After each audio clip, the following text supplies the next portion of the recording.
Implications of the laws of thermodynamics. First of all, we have to realize that just using proven physical laws of chemistry and physics, using what science has proven to such an extent that it's actually merited the position of a law, something that whenever it's tested, no matter how often, no matter by who, we always get the same result.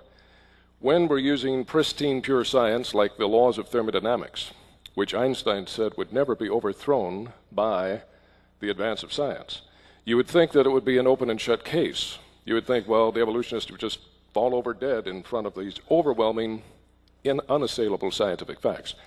But there is a problem you have to be apprised of. Whenever you debate, whenever you witness to someone, whenever you just have a conversation with an evolutionist, you have to really cut through a big smokescreen. You have to cut through a big premise they have that is not correct, is not logical, is not legitimate.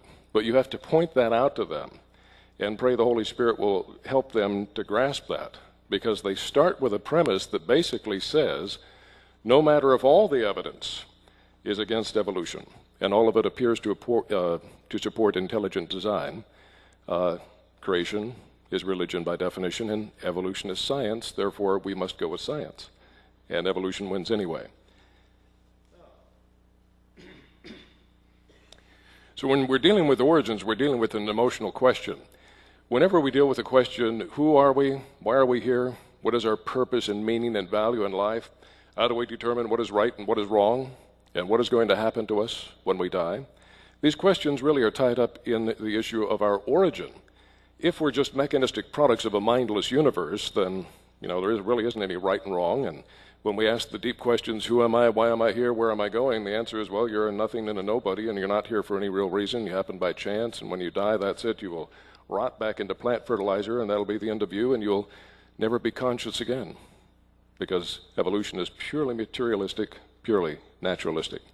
So it's an emotional question. Many people want to believe in God because such a belief, if true, offers a lot.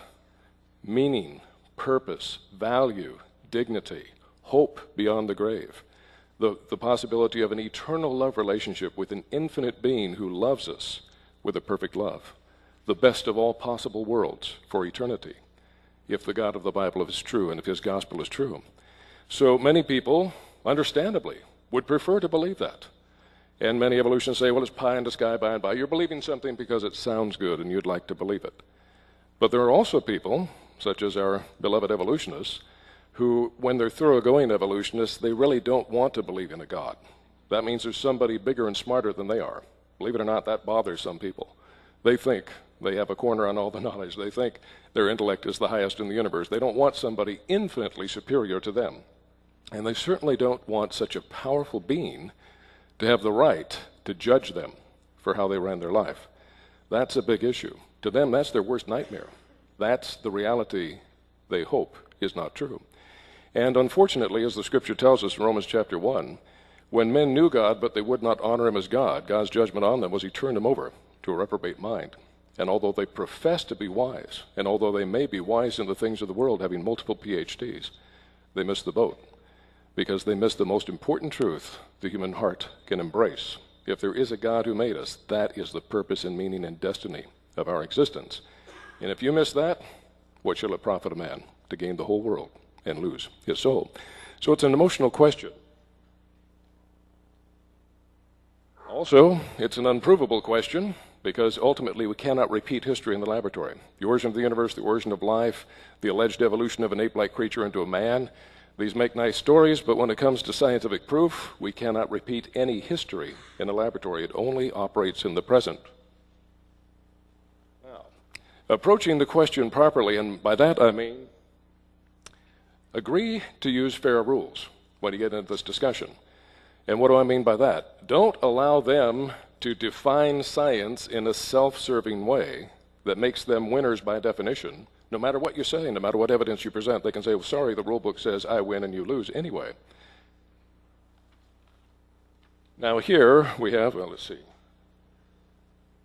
a quote from Richard Lewontin in his article, Billions and Billions of Demons, New York Review.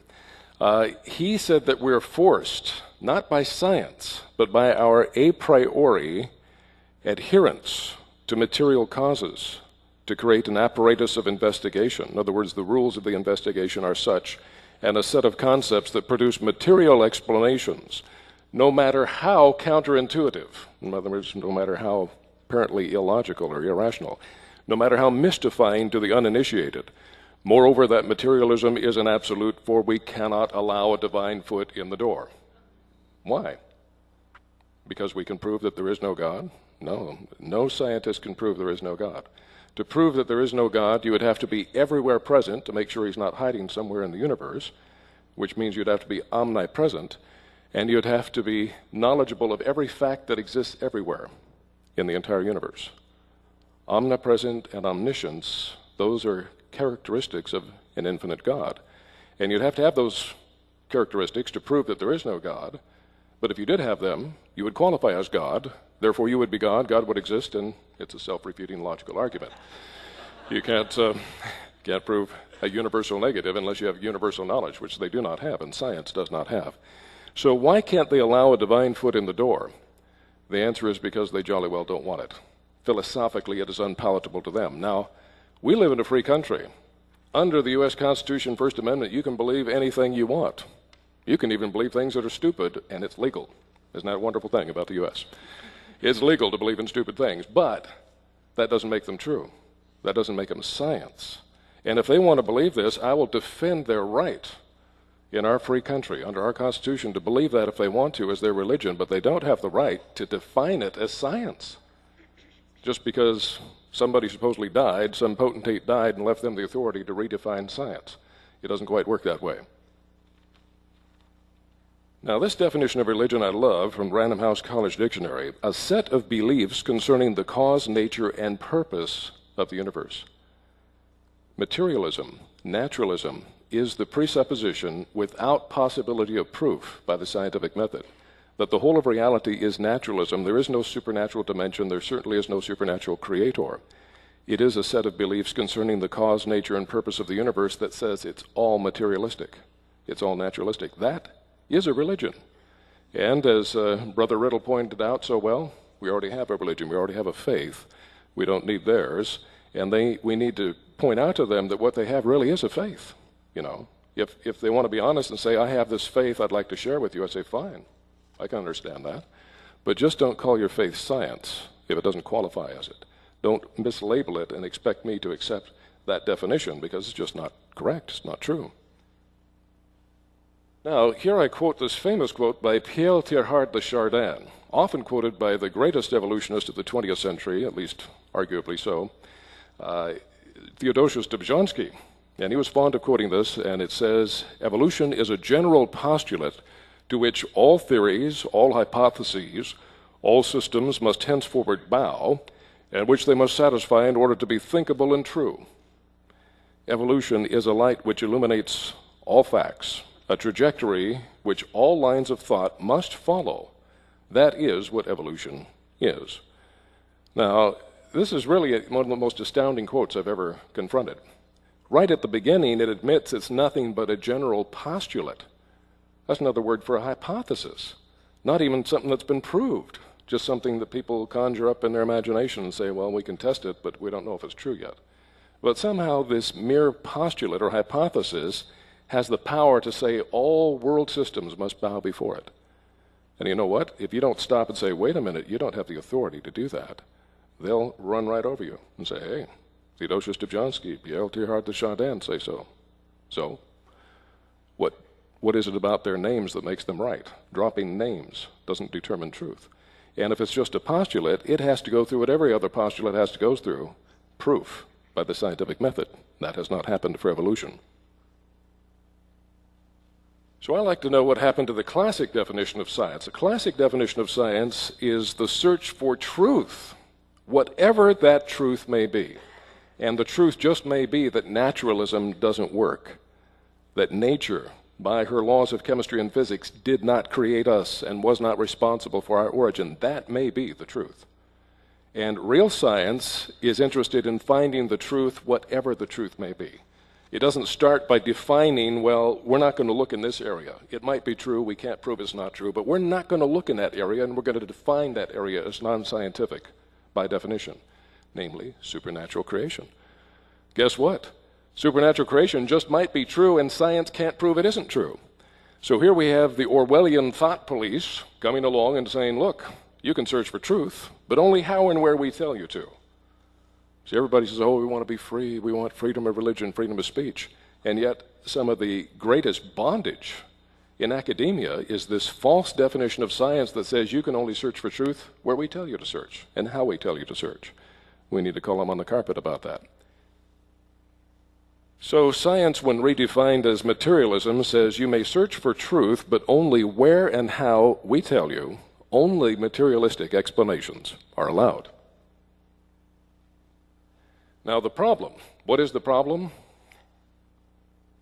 When you allow your opponent to define the rules of argument, you lose.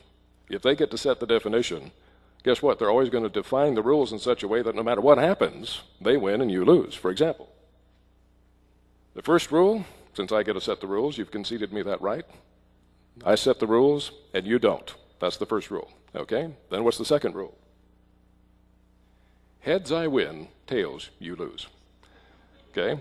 So when your opponent is allowed and conceded the authority to define science in a self-serving manner, he controls the rule book. You're never going to win in that situation. It doesn't matter if in a football game you score all the touchdowns, or in a basketball game you get all the hoops. If the rule book says you lose by definition, it doesn't matter. And that's literally the position the evolutionists have put themselves in. Well, it doesn't matter. It doesn't matter what evidence the evolutionists or the creationists have. It doesn't matter what arguments they have. We have real science on our side. Says who? Their own self-serving definition. We've got to take that away from them. They don't have the authority. Nobody died and bequeathed to them the right to change the classic definition of science, which is the search for truth, whatever that truth may be. So the conclusion, the search for truth's own sake, is unimportant, according to their definition. The only thing that matters is that a materialist victory is assured by controlling the definition of science, quote unquote, so that no matter what, they have to win, by definition.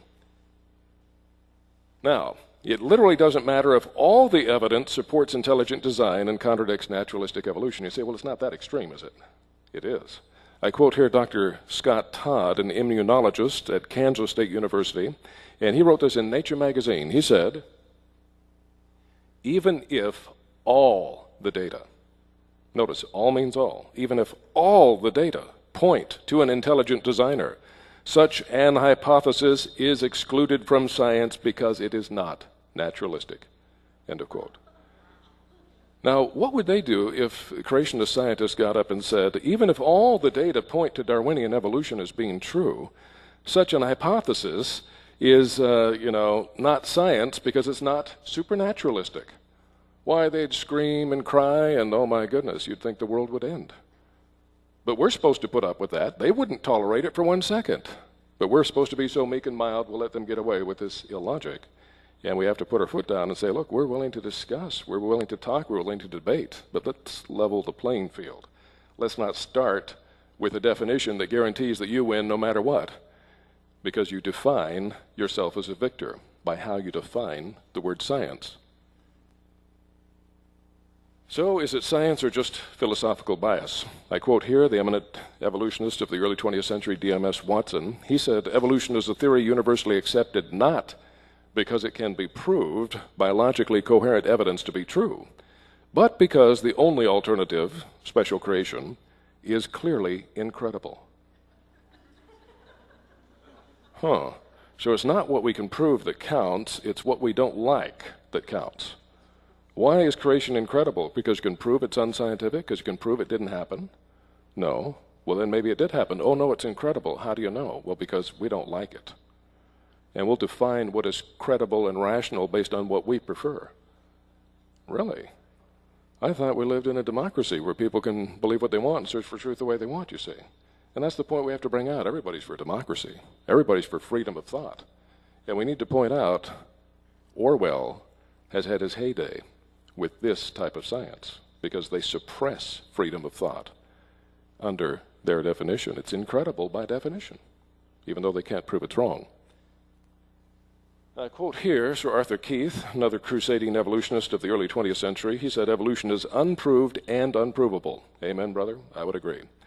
We believe it because the only alternative is special creation, which is unthinkable. In other words, we're not believing in it because we can prove it, we can't. It's just because the alternative is so distasteful, so unpalatable, so reprehensible, that we'd rather believe anything than believe that.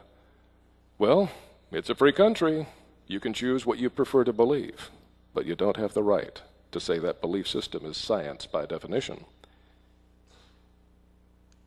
Now, this quote just about blows me away. By the way, the full references for these quotes are found in my book out there, Evolution on Trial, with evolutionists at the witness stand. But L.T. Moore, he brought it to the ultimate, what we call in logic, reductio ad absurdum, reducing the argument to its ultimate and logical yet absurd conclusion. He said, "The only alternative to evolution is the doctrine of special creation, which may be true, but is irrational." You got to ask the question, how can the truth be irrational? If the truth is irrational, how can we have any kind of intelligent or logical discussion about anything? Since, after all, anything we discuss that might be truth is also irrational. And why waste the time? Basically, the truth is that which exists as reality. That which exists as reality is simply the truth. How can that which exists as reality somehow be irrational? The only answer I can find is only a philosophical bias is given more importance than truth. But here we're supposed to be dealing with science. Science is supposed to have the upper hand. What we can prove by repeated experimentation and observation under controlled conditions, in a laboratory preferably, that's supposed to reign. But here we have seen over and over again, science has little to do with why some of the most eminent evolutionists in history have rejected creation out of hand. It doesn't fit their bias. And if they have to, they'll even say truth is irrational, because if that's the real truth, they don't want it. Much like the Jews said about Jesus, "We will not have this man to reign over us. We don't care if he can walk on water, change the water to wine, raise the dead. We don't care. We don't like him. He's not the kind of Messiah we want." And many evolutionists say, well, it may be true, but we don't want it. We will therefore call it irrational and proclaim ourselves the victors because we're rational, we're scientific by definition. What a charade. What a sad thing. Now, is there a double standard regarding intelligent design? I think so. You know, if an archaeologist dug up clay tablets in the Middle East with the Gilgamesh epic written down in beautiful cuneiform, and he brought this in and said, "Oh my goodness, look at this ancient epic story of this great flood. Wow, boy, a society that was really, gifted in literature and writing produced this." Well, there'd be no brouhaha about that. Everybody would accept, yeah, certain types of design like that don't happen by wind and rain and erosion on clay. Doesn't produce the Gilgamesh epic in cuneiform. Doesn't happen, at least not in our scientific experience. But that same argument is what the creationists use. The type of design, and particularly the linguistic complexity we find in all living organisms at the molecular level, information is the key to information storage and retrieval and actualization and utilization. It's all about information systems that interface with one another and cooperate with one another. And yet information is, based on everything we know in real science, something that only arises, as far as scientific observation is concerned, by intelligent authorship. Never by time, chance, natural laws of chemistry and physics. All the experiments have failed for more than half a century, since the landmark experiment of Stanley Miller in 1953. Yet, in spite of decades of abject failure, the evolutionists still are there, because in their book they can't lose. After all, the rule book says they win, even if all the evidence is against them. You have to understand that mindset, or you will get very frustrated in trying to converse with them. But say we have, this idea, well, you can't never invoke, intelligent design is by definition religion. It is by definition not science. Everything must be explained in terms of naturalism. So we tell our college students we're going to go out and look at this phenomenon. And before we go, remember the rule book says you can't invoke intelligent design and control procedures to explain this, okay? So then they take them out and they look at what? Mount Rushmore. Now, they'd look at that and say, well, gee, 4 presidents' heads carved in granite. How did that get there? Based on everything we know in our life experience and in observation and science, they had to take that information, which we knew from eyewitnesses who drew portraits of Jefferson and Washington and actual photographs of Teddy Roosevelt and Abraham Lincoln, and they used that information to impose a precise facsimile or replica in granite at Mount Rushmore. That's the only way we know, based on any science, that that happens. It doesn't happen by wind and rain and erosion and squirrels burrowing into the rocks, at least not in our observation. But they know they want to get an A on the test. So they go, well, doesn't seem to make any sense, but I want to get my A, so I'm going to say, isn't it amazing what wind and rain and erosion for millions of years and squirrels burrowing in the rocks did? 4 presidents' heads in granite. That's the sad irony of what's going on. It's like, as one scientist called it, the elephant in the living room. The name of the elephant is intelligent design. And he said, you know, to make a living in the field of biochemistry, you have to live with the elephant in the living room, but you can never acknowledge it's there. It takes up space, it stinks, it defecates, it trumpets, it throws hay all over the place, and all the while we have to swear it's not there, because if we acknowledge it, we'll lose our job. The elephant in the living room is all over this universe. The fingerprints of the Creator are there. But many in the scientific community are intimidated and will never admit it. They'll go with the standard definition of naturalism. They want to keep their job. So we have a two-edged sword of science when it comes to the creation-evolution issue. And this, I quote Francisco J. Ayala, a very eminent evolutionist geneticist, and he said, a hypothesis is empirical or scientific only if it can be tested by experience. A hypothesis or theory which cannot be, at least in principle, falsified or proven false by empirical observations and experiments does not belong to the realm of science. And with glee, they exult and say, well, therefore, creation doesn't qualify as a scientific theory because we can't test it, we can't observe it, we can't call down the Creator and ask Him to do a miracle of creation for us. We can't go in the past and observe whether or not He did create the universe and life and man. And that's a legitimate criticism. We ultimately believe the doctrine of creation by faith. Now, that doesn't mean there isn't any evidence. I think there's a reasonable faith based on the weight of the evidence. That's how we make decisions in a court of law. The jury didn't see the crime happen, but they look at the weight of the evidence and they judge that beyond reasonable doubt this is true. Even though they didn't see it with their own eyes, the evidence is sufficient that it is a reasonable faith beyond reasonable doubt. And that's our faith in creation. We could say it's a reasonable faith. It fits the facts with the least number of problems and contradictions, and it is not contradicted by any known real facts of science. I'm not saying theories and philosophies. Lots of theories and philosophies in the world contradict the Bible, but they're just theories and philosophies, sometimes masquerading as scientific fact. Real, empirical, demonstrated facts, we don't disagree on at all. We have all the same evidence, all the same facts as the evolutionists. The only thing we disagree about is the interpretation, the history. How long it took, basically, is one of the big differences we disagree on. We look at the same physical evidence in every field of science. We just disagree on the history of how it came to be. Now, this double-edged sword cuts the other way because, although we can't prove creation by the scientific method, neither can we prove the evolutionary theory. Can we go back in a time machine and observe the Big Bang and the evolutionary origin of the universe, or the origin of the first living cell, or cell evolving into marine invertebrates, fish, amphibians, reptiles, mammals, apes, finally man, over billions of years of time? No, we can't observe it. And by his own definition, if you can't falsify it by observation, and we can't do that to evolution on the broad scale, because we can't repeat history in the laboratory, then it does not belong to the realm of science by their own definition. It's not a question of which one is faith and which one is scientific fact.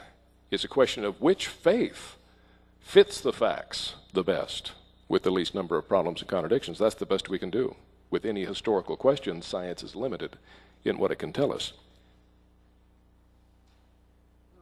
Okay. Now I quote here L. Harrison Matthews, eminent British biologist, member of the Royal Society, a fellow of the Royal Society, actually they call them, and he was so eminent he was asked to write the introduction to the 1971 edition of Charles Darwin's famous book, The Origin of Species.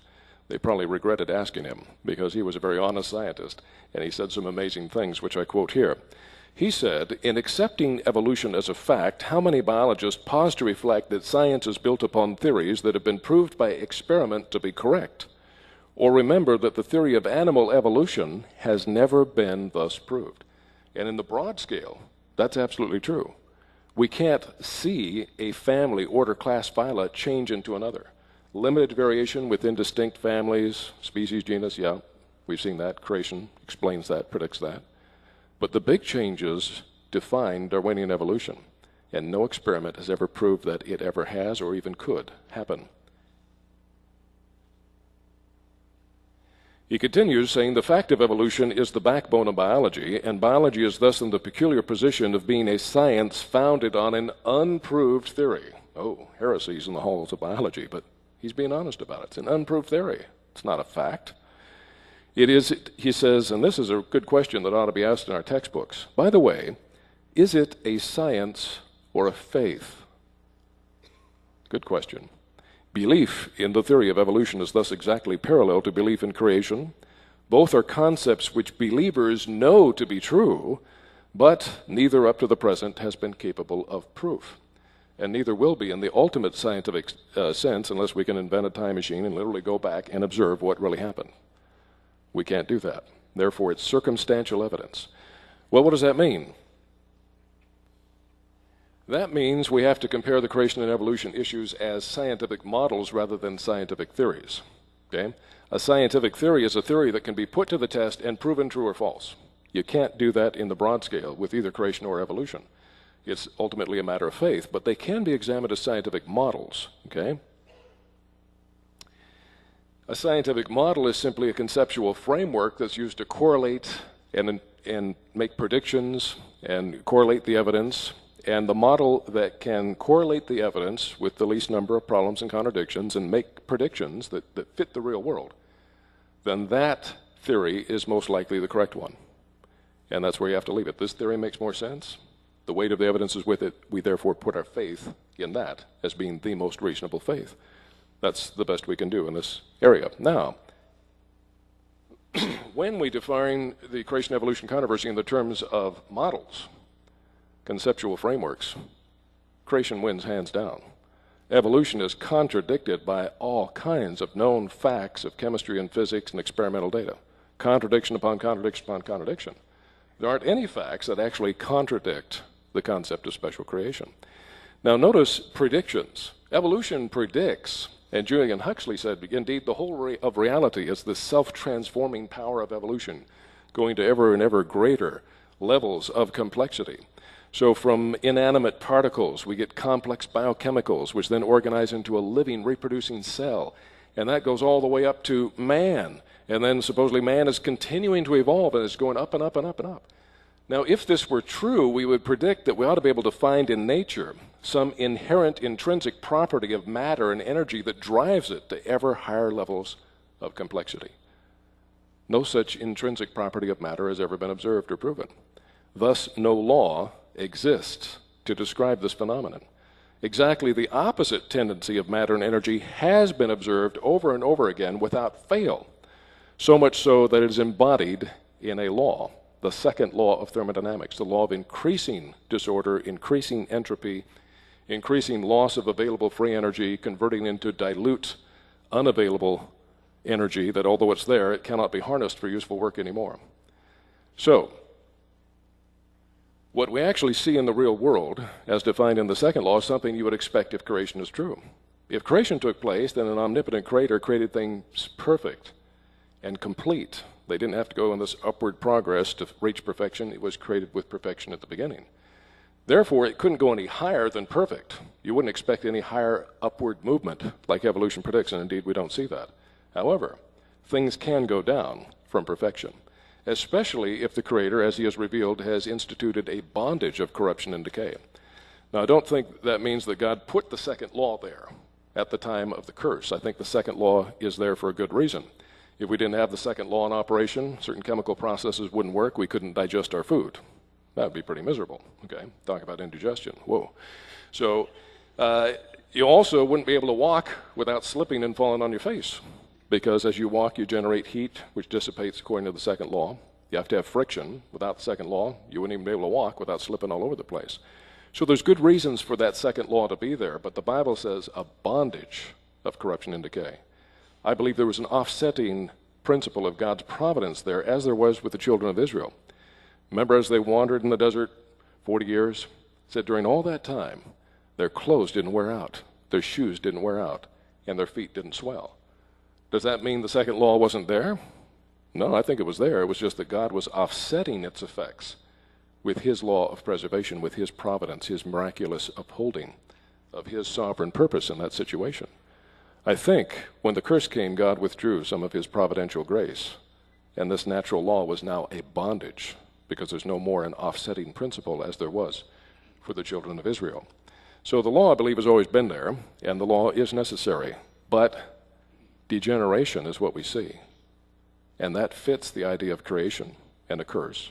And that is what we observe, and we never observe the opposite, which is necessary for evolution to be true on this broad scale, both universally and biologically. Now, the second law of thermodynamics sounds formidable, but it's something we're all too familiar with. Basically, the law of degeneration over time. With time, things tend to fall apart and go to pot. Our clothes wear out, our cars wear out, our houses wear out, we wear out, we get old and die. It may have a big name, but we're all too familiar with the bondage of corruption and decay formalized in the second law of thermodynamics. With time, things tend to go from a state of high free energy to loss of available free energy and entropy, and from complexity to disorder and simplicity. Now, the all-important thing, the implications of the laws of thermodynamics. Now, the second law is the law of increasing disorder, increasing loss of free energy, increasing entropy over time. Entropy being defined as randomness, disorder in a system, or dilute energy, the loss of free energy into dilute energy that's there, but it cannot be harnessed anymore. Now, the first law is the law of mass energy conservation. Thanks to Einstein, we know that matter is a kind of a form of energy, a kind of a coalesced energy. So it's all energy out there. But the first law says that no matter what happens, whether things blow up or burn down or things get transported, whatever reactions happen in the universe, the books always balance. You never have more energy at the end or less at the end of any transformation than you had before. There's always this conservation. The books balance always the same amount of energy that you started with. That means the first law states that matter cannot be created or destroyed. Energy cannot be created or destroyed ultimately in that sense. The matter and energy remains constant. It can be transformed, but the amount remains constant. So that means that the quantity remains constant, according to the first law. However, the second law says that the quality does not remain constant. The quality degrades over time, and that's what's being shown here.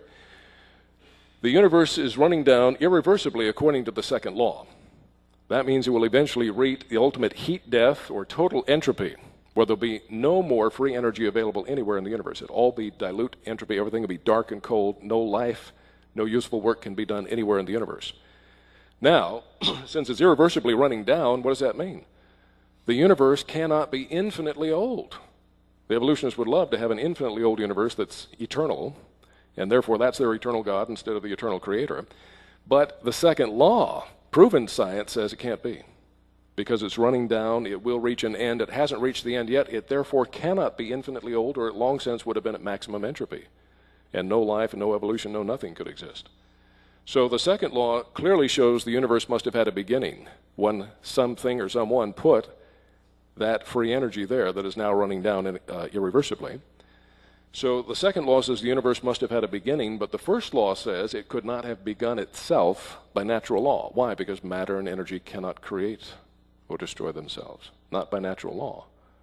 So we must have a beginning, but the universe can't begin itself by natural law. What do we need? Something supernatural, something transcendent to the limitations of space and time and natural laws, something like an omniscient, omnipotent creator who transcends all these limitations and who is eternal and therefore had no beginning, therefore needs no cause to explain his origin. Now this is basically classic scientific cause and effect reasoning. If ever there was a scientific law, it is the law of cause and effect, which states that for every effect there must be an adequate cause, and that no effect can be greater than its cause. An effect may be lesser than its cause, but never can an effect be greater than its cause. And for every effect there must be an adequate cause. All of science is based on that single axiomatic law being true. If cause and effect relationships and this law is not true, then there is no such thing as science. The scientific method would be impossible to employ. If you don't believe in cause and effect relationships, how could you ever run an experiment? It is accepted axiomatically that this is true scientifically, because if it isn't, there isn't any science to talk about. It's that fundamental. So using the scientific law of cause and effect, we can go through a logical syllogism here. First point, the universe, including time itself, can be shown to have had a beginning. Even the evolutionists agree with that today. Yep, it had a beginning. Secondly, it is unreasonable to believe that something could begin to exist without a cause. The universe, therefore, requires a cause. Okay? Nothing illogical so far. The evolutionists... There we go. Cast a demon out of this now and then. The evolutionists inevitably say, yeah, but where did God come from? And that, of course, is an illogical question. It's akin to asking the question, to whom is the bachelor married? Haven't figured that one out yet. Well, when somebody asks a question like that, you know right away they don't understand the definition of the words they're using. You see, God the Creator, by definition, is an infinite, eternal Spirit, without beginning, without end, not bound by time, the creator of time, therefore transcending any need for a beginning.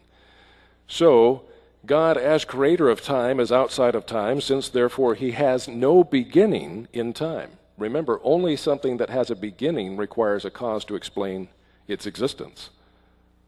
God, by definition, had no beginning, will have no end, is eternal, and there's nothing illogical with something being eternal. It is illogical, though, for something to have a beginning like the universe and not have an adequate cause. They can say, well, something else was eternal that caused it. We'll see what their other eternal God is that they like to invoke. But since he has no beginning in time, he has always existed, so he does not need a cause to explain his origin. He had no origin, therefore no cause is required. Now, that doesn't sit well with many evolutionists. I think we've already figured that out by what we've looked at. But let's take a look at some classic cause and effect reasoning with what we actually observe in the universe. The first cause of limitless space must be infinite. The first cause of endless time must be eternal. The first cause of boundless energy must be omnipotent. The first cause of universal interrelationships must be omnipresent. The first cause of supreme complexity must be omniscient or all-knowing. The first cause of moral values must be moral. The first cause of spiritual values must be spiritual. The first cause of human responsibility must be volitional, or having free will. The first cause of human integrity must be truthful. The first cause of human love must be loving. And the first cause of life must be living, because no effect can be greater than its cause, and every effect must have an adequate cause.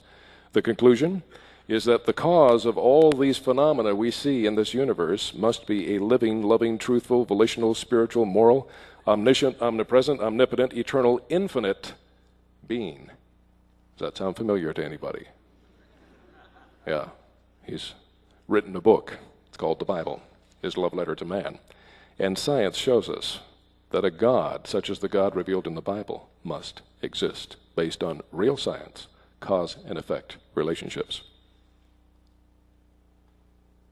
Now, unfortunately, for those who say we cannot allow a divine foot in the door, cause and effect goes out the window. The axiomatic, basic pillar truth of science is thrown out because, by all means, we cannot allow a divine foot in the door. And so nothing to them is preferable to God. Nothing. Now, you think I'm kidding? Again, the full references for these quotes are in my book, Evolution on Trial.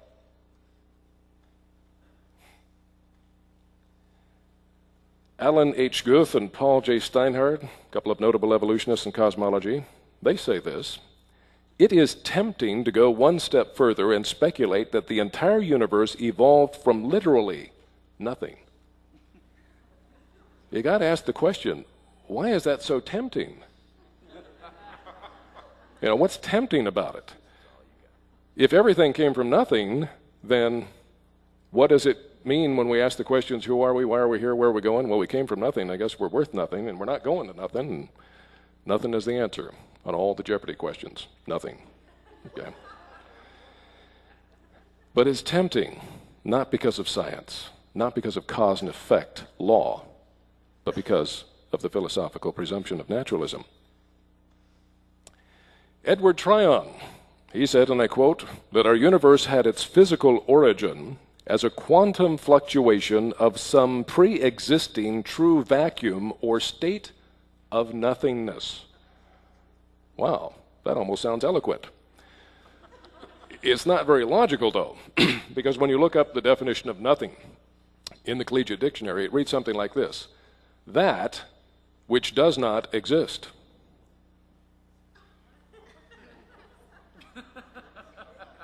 So all this eloquent elocution has told us that we all came from that which never existed.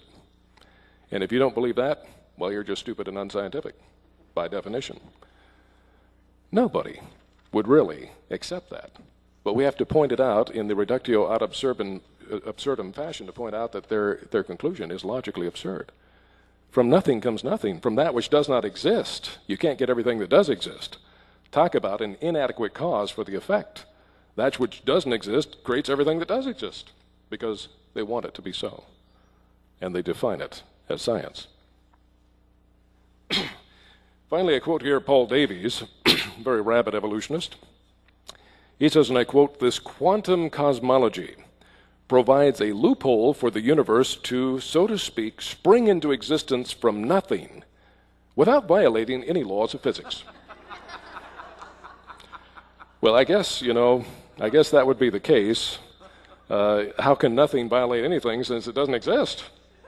I wouldn't worry about laws of physics, wouldn't worry about anything. If we all came from nothing, don't worry. It's not worth it. It's nothing. Okay. Now, I quote here again Paul Davies, the man I just quoted. Notice what he admits, though, when he's pinned to the wall. He says, "No theory can rule out divine creation. Scientific theories are simply proposals for how the world is to be tested by observation. There is no logical impediment." No logic, no science. That is an impediment to God existing, or in this case, creating the universe 5 minutes ago in its present state, complete with human memories. In the end, a theory stands or falls on whether human beings consider it reasonable. Now, I hope I pounded this issue home tonight. Why is there such a battle over the word rational, reasonable, and scientific?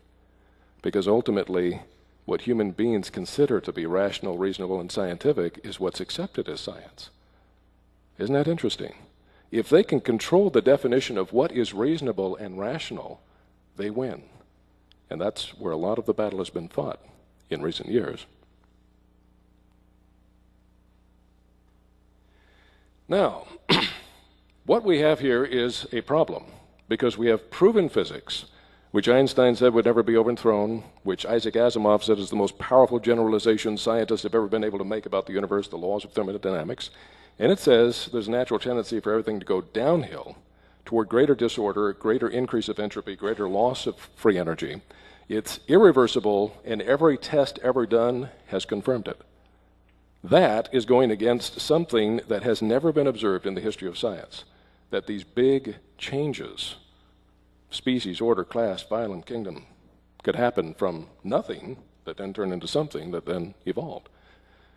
When we're going to be scientific, we ought to, whether it's philosophically likable or not, we ought to let the scientific facts sit in judgment on a theory. But they don't. They let the theory sit in judgment on the facts. And we got to point out, hey, are you doing that? Because that's not legitimate. Now, of course, they do have an answer to the problem of the second law of thermodynamics. How do we get all this great increase in order? Well, it's because the Earth is an open system. You see, the second law they claim is defined in the terms of an isolated system without any energy or matter entering it. And in such an isolated system, yes, the entropy must also always increase. The disorganization must always increase over time. But it so happens that the Earth is an exception because it is open to the energy from the sun, and this influx of solar energy is more than sufficient to overcome the degenerative effect of the second law and allow enormous complexity to build up over billions of years. Sounds like a good story, but it doesn't really work.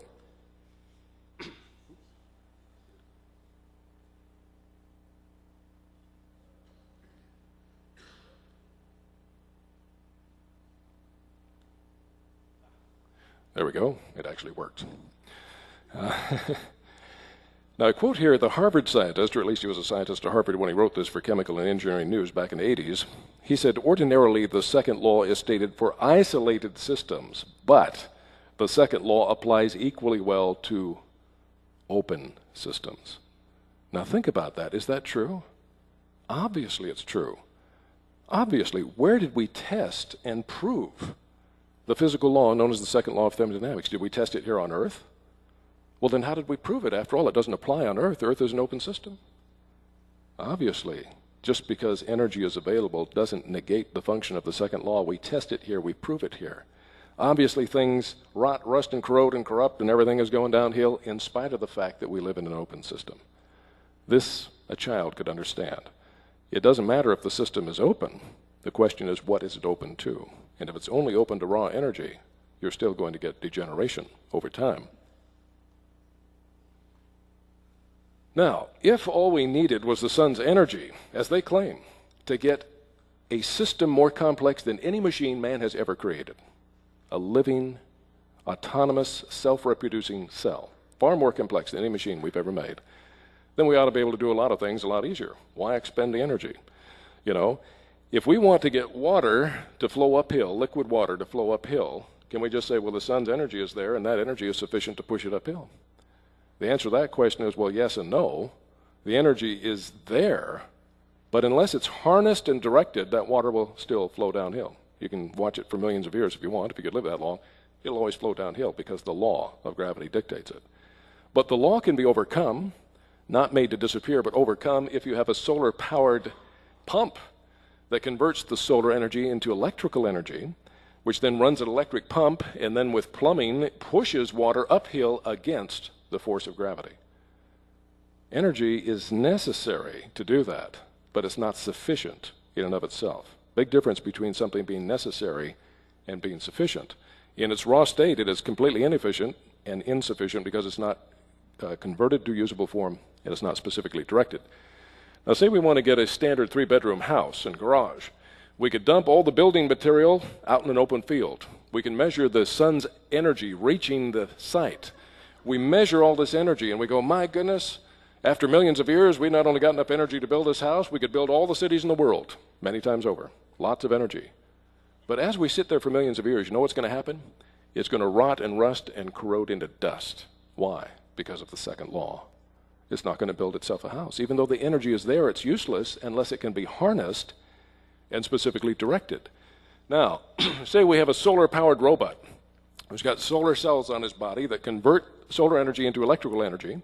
He has a complex computer that can read a blueprint, and he thus is able to convert solar energy into useful kinetic energy. He reads the blueprint, the directing program, and he takes the random building materials and he builds the house according to the specification of the blueprint.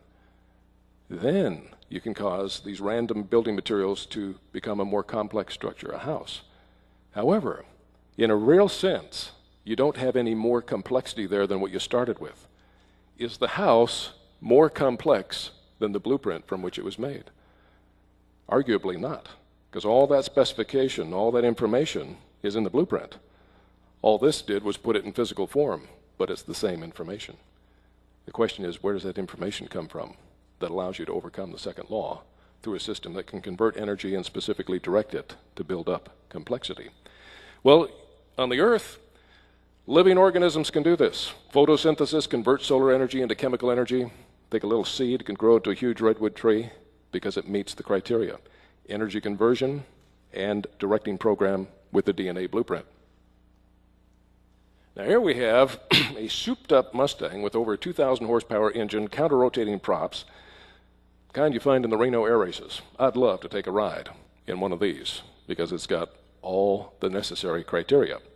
But one thing I wouldn't want to do is take a ride in one of these. If my friend said, Tom, I've got an airplane and it's on this slope, and just jump in and we'll push it off the cliff and we'll fly, I'd say, wait a minute. We've got 5 minutes? Is that what you're saying? Yes, okay. Running out of time here. Got to go fast. Okay. I would say no, because you don't have all the criteria. You have a fuselage, you have an engine with 2,000 horsepower that can rev like crazy, but you can't convert that raw energy into thrust because you have no propeller to convert the energy. You have no wings for aerodynamic lift, allowing you to overcome the law of gravity through the law of aerodynamics. You have part of the criteria, but you don't have enough. And I'm not going to fly on that airplane. The evolutionists are trying to take us on a ride, saying that we can overcome the second law without meeting all the criteria. Now, worse yet, of course, is that on the primitive Earth, ultraviolet light, as Brother Riddle pointed out, would be destructive, not only of single cells, which it would kill in less than 1/3 of 1 second. It breaks the chemical bonds and destroys DNA, RNA, ribosomes, and proteins, the necessary macromolecules of life. If you lay out in the sun too long, you'll find out it's not good for you. Even with filtration by ozone, you get terrible skin sunburns and skin cancer. So I tell you, don't do that. Here, the sun is the savior. The sun makes the impossible inevitable, and yet on the primitive Earth, the sun is the villain. Without ozone, that raw energy, like the bull in the china shop, would destroy the chemical building blocks of life. How can it be that an open system is the answer when actually it would destroy any possibility for a naturalistic origin of life?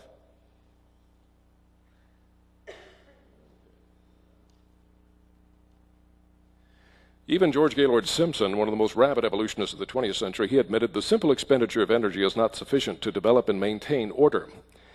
A bull in a china shop performs work, amen, but he neither creates nor maintains organization.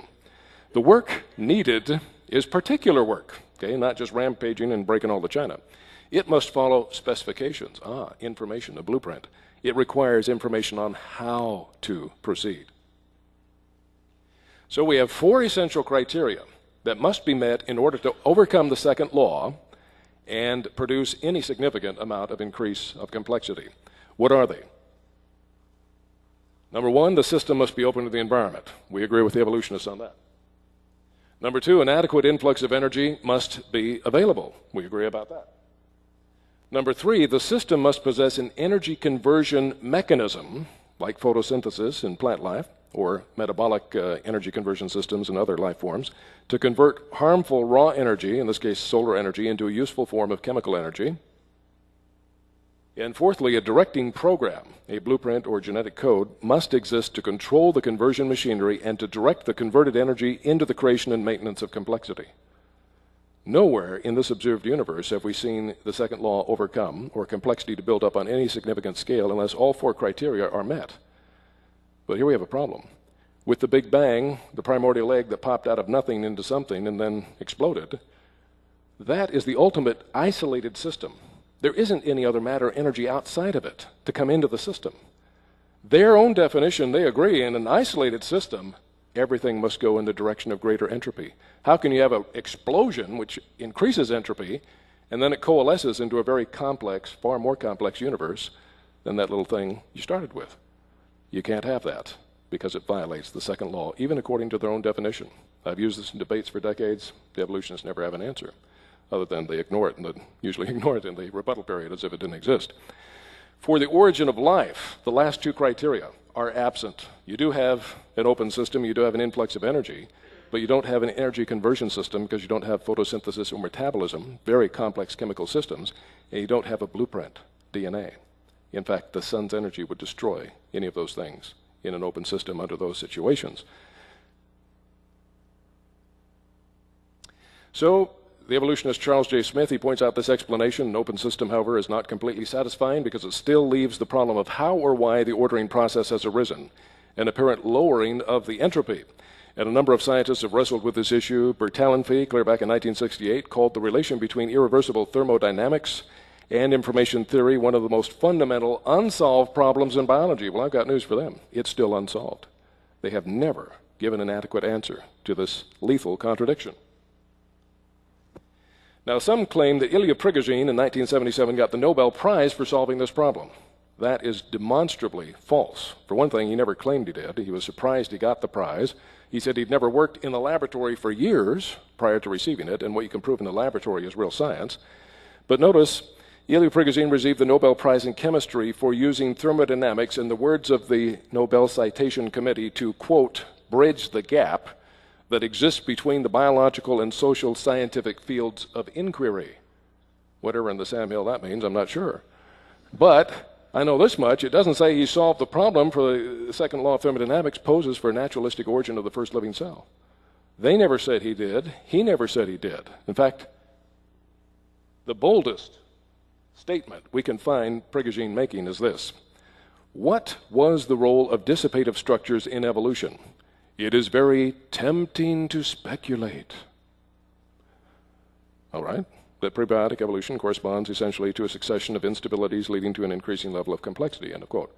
Since when has being tempted to speculate merited the Nobel Prize? You know, I'm tempted to speculate all the time. I wish they'd give me one. I'd like to have it. In fact, I'm more than tempted. I do speculate. And I speculate that this speculation is not worth speculating about. Okay? But the point is, being tempted to speculate doesn't cut it. He never proved it in the laboratory. He used incredible, just utterly incredible assumptions in his model. And he said, well, the math works. Yeah, but you have to understand, it's the assumptions, not the math, that determines whether it's true. If I assumed that a man could carry 1 million pounds on his back, and I assumed that with that burden he could run at a speed of 1 mile per second, my math would correctly compute such a man could transport a burden of 1 million pounds over a distance of 10 miles in 10 seconds. Anything wrong with my math? No. What's wrong is the assumptions are blatantly unscientific and absurd. Never have we seen a man able to do that. And to assume it without scientific proof is just speculation. It doesn't matter what the math says. Okay. Shattering the crystal illusion, we got to go quick here. Some say, well, desperate to have some physical example in the real world, they say, well, crystal formation shows a violation of the second law. No, it doesn't. What happens is because the valency or bonding of these atoms, as it loses energy, actually you have less free energy in the crystal than the solution from which it forms. It proceeds, crystal growth proceeds with a decrease in free energy.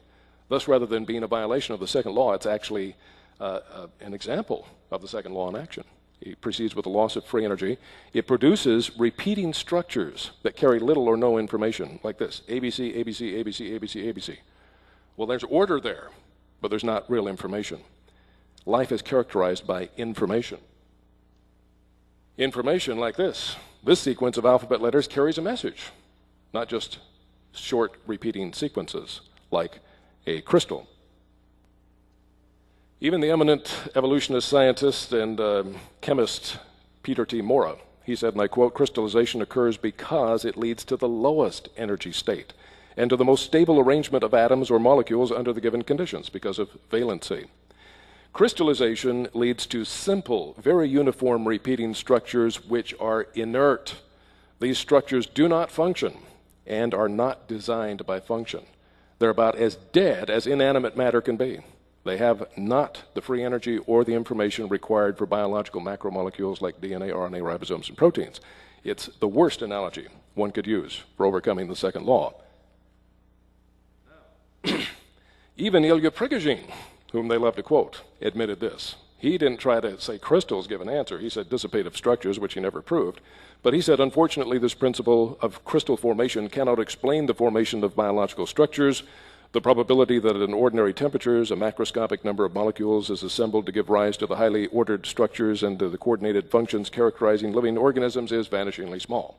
Or in other words, well less than 10 to the 50th power or 10 to the 100th power, which is a Google, not the one on the internet. Okay. Now, in utter desperation, some evolutionists have said hurricanes and tornadoes show violation of the second law of thermodynamics. Why? Because there's order there. Look at the beautiful design of the whirlpool. Look at the beautiful design of the tornado. Yeah, and look at it, what it does when it contacts anything. Ask the people in Florida. how much better things are after a hurricane passes through. You know, it reminds me of the famous quote by Sir Fred Hoyle. He said the idea that evolution would work by these random processes is analogous to a tornado running through a junkyard and assembling a 747 from the junk, in flight, fully fueled, and going. Boy, Boeing would be put out of business if we could do that. But it never happens. What has happened here is that raw solar energy interacting with the atmosphere has produced another form of raw energy that has order but not complexity, not linguistic complexity, and if it tangles with anything, it destroys complexity, like the rampaging bull in the china shop. It is not a solution. So, in conclusion, if you could figure this out, you are brilliant. You are more astute and intelligent than many of our physicists today who are blinded by their philosophy and cannot see the simple argument. If we have a bunch of random automobile parts and we want to get a Cadillac, you put them in front of a factory, you supply the energy, it goes through the factory, the workmen read the blueprint, the robots follow the specifications, and you get beautiful Cadillacs at the end. Increase from random parts to Cadillacs. If we have random chemicals, life has the energy conversion systems and blueprint to take those random chemicals and make replicas of itself, exceedingly complex systems, but it meets the criteria. On the primitive Earth, you might have some random chemicals, very few. Never have we produced all the ones that are necessary. But raw solar energy would produce greater randomness because it destroys them, like the bull in the china shop. You can't convert it to usable form. You can't specifically direct it. Without that, without those criteria, a naturalistic origin of life is utterly excluded by the proven second law of thermodynamics. In conclusion, I quote the famous scientist Sir Arthur Eddington. He said, "If your theory is found to be against the second law of thermodynamics, I can give you no hope. There is nothing for it but to collapse in deepest humiliation." End of quote. That would be my concurrence in that regard. Romans 1:20 says, "For ever since the creation of the world, his invisible nature and attributes, that is, his eternal power and divinity, have been made intelligible and clearly discernible in and through the things that have been made, his handiwork, so men are without excuse, altogether without any defense or justification." I think that's self-explanatory.